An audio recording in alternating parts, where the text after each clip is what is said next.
começo, né, quando esse trabalho foi gerado, a ideia era estudar a evolução do emprego público. Isso foi em 2013, quando eu entrei na bolsa lá na IPEA, junto com o Eleuto, e a gente começou a estudar, né, a evolução da dinâmica de distribuição da força de trabalho no Poder Executivo Federal. Né? E como foi desenvolvendo o trabalho e as questões foram se tornando mais complexas, a gente passou a trabalhar novos conceitos e combinar categorias. Né? A gente trabalhava com a questão do planejamento articulado com a distribuição de força de trabalho. E então o meu interesse por essa área surgiu aí. E aí eu vi a sugestão tanto da Simone, que trabalhava com a gente lá, como o próprio professor Emilton, meu coordenador, a sugestão de por que você não trabalha com isso lá na monografia, por que você não aprofunda essa questão e você torna essa sua questão de pesquisa, quem sabe, para a vida. Né? Aí surgiu esse trabalho. E logo no início, né, eu tinha um problema. Eu tinha com o que trabalhar, né? Eu tinha a variável da distribuição da ocupação do setor federal, né, dos servidores públicos no nível federal, e tinha a questão do planejamento governamental, mas eu não tinha uma noção, um conceito que abarcasse essas duas questões. Então, o professor Eleuto me apresentou o conceito de capacidade estatária. Né? E como que eu conhecia como capacidade de Estado. Né? Capacidade de Estado. Então, quando eu fui pesquisar lá, surgiu várias questões em torno de uma mesma noção. Por quê? Porque as capacidades estatais se manifestam de uma só maneira. Né? Não existe uma capacidade de Estado a ser analisada. Existem dimensões da mesma capacidade, né? Que é a capacidade do Estado de lograr os seus objetivos. E diversos autores têm uma discussão bem grande, diversos autores, em torno dessa questão. E eu reportei três discussões de diversos autores que deram base para o meu direcionamento de pesquisa. Né? A primeira noção é que divide em três dimensões, né? Que é do Green. Né? Tem as capacidades institucionais, as capacidades administrativas e as capacidades políticas. Né? A gente foca no trabalho nas capacidades institucionais, combinadas às capacidades administrativas. A gente vê que essa noção ela se manifesta de diversas maneiras, mas no nível burocrático ele está presente em todas elas. Porque tudo que o Estado vai realizar, ele vai necessitar de mão de obra.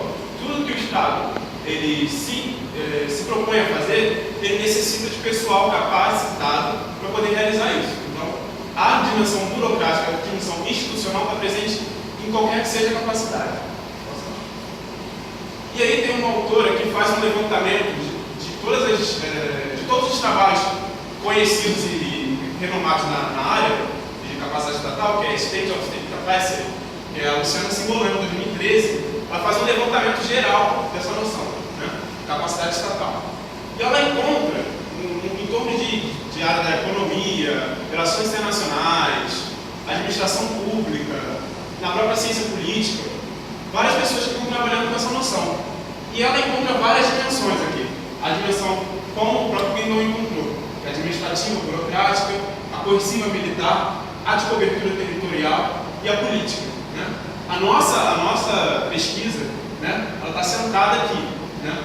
Mas isso não. A gente tem que enxergar que, por mais que esteja tudo em torno do conceito de noção de capacidade estatal, todas essas capacidades passam pela capacidade administrativa. Né? Então, isso é uma coisa que eu quero deixar bem lançada, porque é o que é necessário para poder depois trabalhar com os dados. Então, três dimensões são necessárias para poder analisar, né? Que eu usei: burocracia, planejamento e orçamento. Por quê? Porque a burocracia, como eu já expliquei, né? Aquela noção weberiana de burocracia, que seria a melhor forma de organização das organizações capitalistas, né? Burocracia estatal, burocracia do governo, é a forma como se organiza o Estado. Né? O planejamento, eu enxergo, através dos conceitos organizados dos dados verificados, que o planejamento seja uma capacidade. A capacidade de se planejar, a capacidade de se projetar a longo prazo. Né? A capacidade de estabelecer metas e prioridades para o Estado realizar as políticas. Né? E para isso é necessário um orçamento, né? Por quê? Porque não adianta nada você ter um planejamento que está orientado para uma vertente, para um número X de questões, e o seu orçamento não condizer com esse planejamento. Porque a gente vê, até na realidade política do nosso próprio país, que para adequar o planejamento ao orçamento, às vezes existem algumas incongruências que geram até problemas, né, institucionais. Então, o planejamento e o orçamento, até na história, não vou adiantar muito, porque isso está em outros slides, mas na história do Brasil, eles estiveram bem entrelaçados. Né? E aí eu uso, nesse trabalho de pré-passo dele, que é o próprio professor André que me indicou, ele trabalha três palavras-chave aqui que foram bem interessantes para trabalhar a pesquisa, né? Que é a burocracia profissional, né? Que tem o capital humano e está livre de influências externas. Por quê? Porque no trabalho das questões de capacidades estatais, a gente tem uma noção de capacidade que eu não foquei muito na apresentação, mas no trabalho ela está mencionada, porque é muita coisa para falar. É a noção de demanda e resposta às demandas da população pelo Estado. Então, a capacidade é uma capacidade estatal, é trabalhada essa noção como o Estado responder às demandas da sociedade e vice-versa. Né? A capacidade é de pautar o que vai ser orientado pela população. E aí a gente entra já nas informações específicas da realidade brasileira. Nos marcos que a gente podia pegar desde a Constituição da República Brasileira, mas 15 minutos não dá. Então, eu peguei o marco inicial, a gente tem lá no Marechal Deodoro, que institucionaliza o serviço militar, antes disso, mas a gente tem no governo Vargas, né, no período Vargas, a menção à criação do DAS, que é uma diretoria que está vinculada ao serviço público, mas que está inserida numa lógica de reestruturação da administração pública brasileira. Então é um marco, né? É um marco, podemos dizer, inicial, que solidifica várias questões que até hoje são presentes. Então foi um marco, né, que determinou, né, muito das características que nós encontramos no serviço público brasileiro, no planejamento governamental brasileiro nos dias de hoje. E nós temos, no período de 1967 em diante, o Decreto-Lei 200, né, que demarca também características importantes da burocracia brasileira. E mais recentemente, temos as reformas de Estado, né, que começam a se configurar, né. A gente não tem um evento que determina todo o processo da história, a gente tem processos que se manifestam em eventos. Né. Então essas reformas de Estado são resultado, né, tem a discussão do consenso de Washington, aquela questão de desmantelar o Estado, né, da máquina estatal começar a sofrer golpes, né? Então é uma reestruturação, uma lógica de eficiência que estava no planejamento de vários nomes dos funcionários brasileiros, né, como Décio Ferreira, entre outros. E esse quadro, aqui a gente tem essa trajetória do planejamento, né? Que aqui em 1962 fui de cargo do ministro do Planejamento, que é do governo popular, né? E aí, logo depois, isso passa a ser uma secretaria, logo depois não, né? Alguns anos depois, 1974, né, ela passa a ser secretaria, mas com status de ministério, né? Uma coisa que a gente vê ainda no dia de hoje. E aí, em 1970, passando assim como se fosse um dia isso, né? Mas são processos longos. Promulga-se a Constituição, e a Constituição, o processo de promulgação da Constituição já é o sinal, né, de que o Brasil está no processo de democratização, todas essas questões que são trabalhadas. E até a plataforma jurídica do Brasil, a plataforma legal, de funcionamento do serviço público, do planejamento governamental se reestrutura. Né? Então, como fruto disso, a gente não tem um sucesso, né, logo de primeiro, no governo Collor, né, porque a Secretaria de Planejamento volta a vincular vinculado ao Ministério da Economia. Por quê? Porque as noções de planejamento e orçamento estão vinculadas. Então, a noção porque uma vez você orça, são dois trabalhos separados, mas que muitas vezes você pensa assim, vamos ser pragmáticos, vamos trabalhar tudo junto. Então, a gente coloca o planejamento e o orçamento vinculados. O orçamento, que é o dinheiro, vinculado ao pensamento, aquilo que é programado para acontecer. Né? Então, no governo do Estado Marco Franco, se recria a CEPLAN, né, que é a Secretaria de Planejamento, né, que é com status de ministério. Aqui, para não ficar cansativo a leitura, mas tem um processo aqui antes, que é criado, né, o Ministério do Planejamento e Orçamento, com essa nomenclatura. Né? E logo após, ele ganha o nome que nós conhecemos hoje, o Ministério do Planejamento, Orçamento e Gestão. Né? Em 1999, o governo Fernando Henrique. Antes de passar para a questão metodológica, né, a gente precisa situar bem, demarcar por que eu estou falando de governo Lula e Dilma e eu só falei até agora de Fernando Henrique. Porque o governo Lula, as medidas tomadas no governo Lula, elas respondem a essas reformas. São métodos administrativos de responder a essas demandas que surgiram das reformas, dos cortes no número de servidores públicos. Então, é mais ou menos isso que acontece. Para trabalhar com os dados, foram utilizados dados do Censo Demográfico, do Boletim Estatístico Pessoal, que é o BEP, né, centralmente utilizados nos planos plurianuais. O plano plurianual é o planejamento governamental dos 4 anos de governo do país. Né, e o Boletim Estatístico Pessoal é um levantamento de dados estatísticos de servidores públicos federais. Né? E a tipologia que eu combinei, os dados, né, do serviço público, ela é um mecanismo que trabalha com as principais áreas de atuação do Estado. Ela foi originalmente formulada pelo coordenador de pesquisa que trabalha no IPE, né, José Celso Júnior. São 10 áreas programáticas do Estado e elas estão vinculadas aos 65 programas temáticos do plano plurianual. E combinadas, a gente pode observar no plano plurianual tem uma estrutura de metas que vincula ministérios. Então, a gente vinculou os ministérios os programas e geraram essas áreas. Muitos ministérios são repetidos, porque as áreas de atuação do governo convergem para essas áreas. E a outra tipologia é a tipologia de setores do Ministério do Planejamento, que é uma tipologia oficial que é utilizada no próprio boletim. E aqui estão listadas as áreas de atuação do governo. Depois, quando eu for analisar a distribuição, né, dos dados mesmo, eu posso mencionar um por um, porque senão vai ficar repetitivo e eu posso perder tempo com isso. Né? Mas aqui a gente pode observar também, aqui eu posso falar que são só 4. Eles têm o setor de infraestrutura, tem o setor econômico, tem o setor social e tem o setor de governo. Aqui a gente tem um resumo geral do governo Lula, né? Que é autonomia gerencial, a gente tem mesas de negociação, a gente tem reabertura de concursos para servidores temporários, a gente tem uma coisa que é muito observável no período do governo Lula, é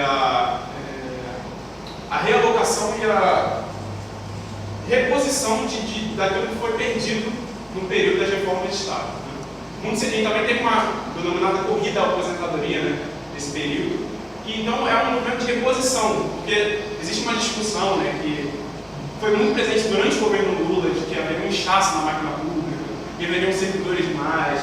Então, em resposta a isso, esse é até o trabalho de 2011, né, o professor também está incluído, tem um capítulo desse livro, e responde bem essa questão e demonstra que, entre outras questões, não existe inchaço, mas reposição dos servidores, né, e que está vinculado também ao planejamento do governo. Aqui, a gente tem o resumo, né. Isso aqui é da época que o governo ainda estava em vigência, no primeiro mandato, porque o segundo mandato eu não coloquei no governo, no projeto, porque ainda está, né, começando. A gente vê as tendências que a herança do governo Lula foi crescimento econômico, com inclusão social, estabilidade macroeconômica, a redução da vulnerabilidade, né? E aí isso aqui são medidas, né, que o governo tende a adotar, né, para alcançar esse cenário aqui. Aí cabe a nós compararmos com a realidade que nós observamos. Né? que é o dinamismo econômico, a melhoria da distribuição de renda e riqueza, a erradicação da pobreza e inserção econômica, né? Com projeção internacional. A gente sabe o que aconteceu no governo Dilma e a gente pode fazer o balanceamento, né? E aqui tem um quadro histórico geral, que a gente pode, infelizmente está um pouco zoom, mas a gente pode enxergar aqui, né, todo o processo que envolve que resulta aqui, né, no governo Lula e Dilma, né? Pelo Collor estava com um crescimento negativo, aqui menos 11%, a gente pode ver aqui as aposentadorias, o total de ativos foi recortado até no número de servidores civis, porque o critério de admissão do serviço público civil é diferente do militar. Então, para ficar alinhado a metas de governo, planejamento do Poder Executivo, das linhas programáticas, porque senão a gente ia ter que explicar muita coisa que está para além da burocracia administrativa. Né? Então, a gente tem aqui um crescimento negativo em todas essas etapas aqui. E no governo Lula, a gente começa a observar um crescimento, 7% aqui, 5%. No governo Dilma aqui, ó, a gente pode observar um crescimento de 7% também. Então, é um crescimento contínuo, né? Olhando por alto. Aqui a gente observa, né, os ministérios do setor de atuação. Né? O Ministério nas áreas econômica, infraestrutura e social. Aqui a gente observa que aqui são as áreas estruturais do governo, né? Que isso é o que depende. Isso aqui o governo vai precisar sempre. Que é a Advocacia Geral da União, Secretaria de Comunicação, são coisas institucionais. Aqui que são mais vinculados, né, às áreas de atuação do governo. Aquilo que pode ser criado, aquilo que foi recentemente criado. Uma coisa que a gente observa muito no governo Dilma, no governo Lula, nos governos do PT em geral, é que eles buscam institucionalizar aquilo que é a linha programática deles. Né? Ao invés de criar uma política para as mulheres e utilizar um ministério que já existe para fazer isso, não. A gente cria uma secretaria específica para conduzir essas políticas. Então, o que se busca? Um legado. Né? A gente busca que um outro governo, por exemplo, o governo do PSDB assuma, ele vai ter que tocar a política, ele vai ter que tocar essa secretaria.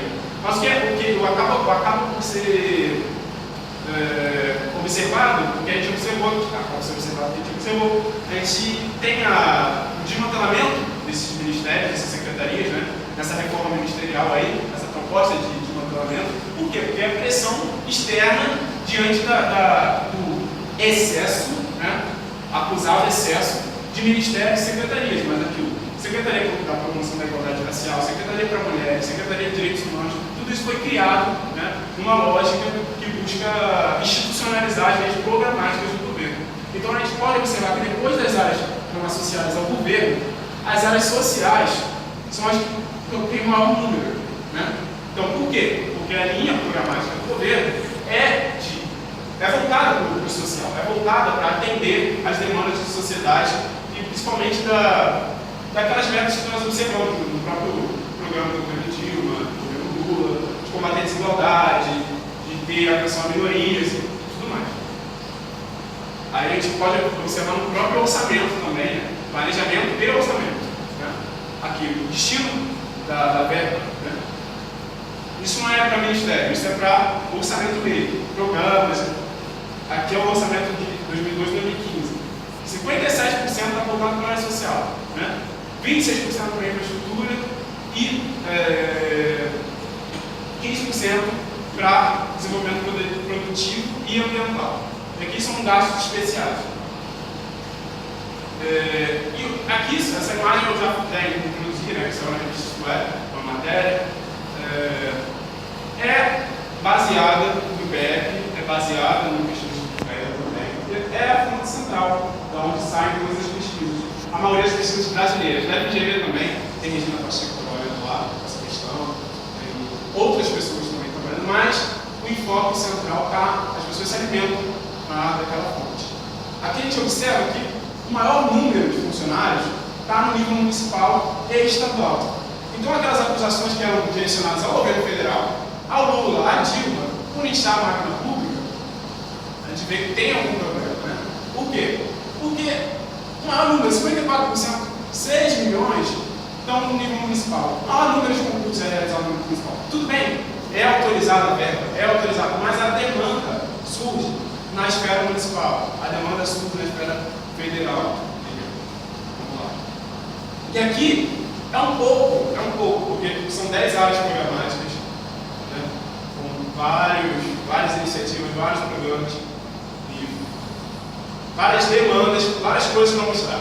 A gente tem governo Dilma, a gente tem governo Lula, a gente tem os dois governos Lula, então, mas aqui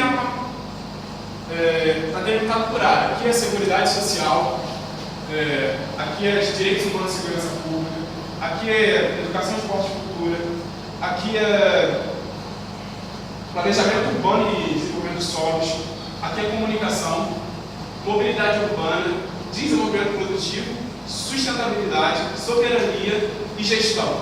Essas áreas aqui programáticas tiveram crescimento no total do governo Lula e Dilma.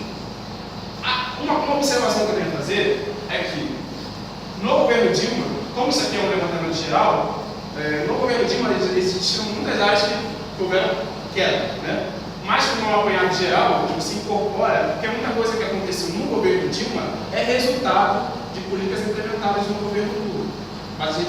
Então eu adotei o padrão Gottschalk, pode ser encarado de uma forma que não seja a melhor forma, mas para essa pesquisa incorporou-se tudo, tem separado na monografia temática Lula, Dilma, separado, para a pessoa que quiser analisar separadamente. Mas é importante notar que quase todas as áreas tiveram crescimento. Mas não, todas as áreas tiveram crescimento, né? Agora, alguns ministérios não tiveram, que são os próximos, que é o Ministério da Saúde, da Ciência e Tecnologia, da Defesa e das Relações Exteriores. Aí o que a gente pode enxergar aqui? André tem bastante propriedade para falar a respeito de condução de política externa, né? Que muitas pessoas dizem que a Dilma abandonou esse ministério, não priorizou essas questões, não priorizou a projeção internacional brasileira.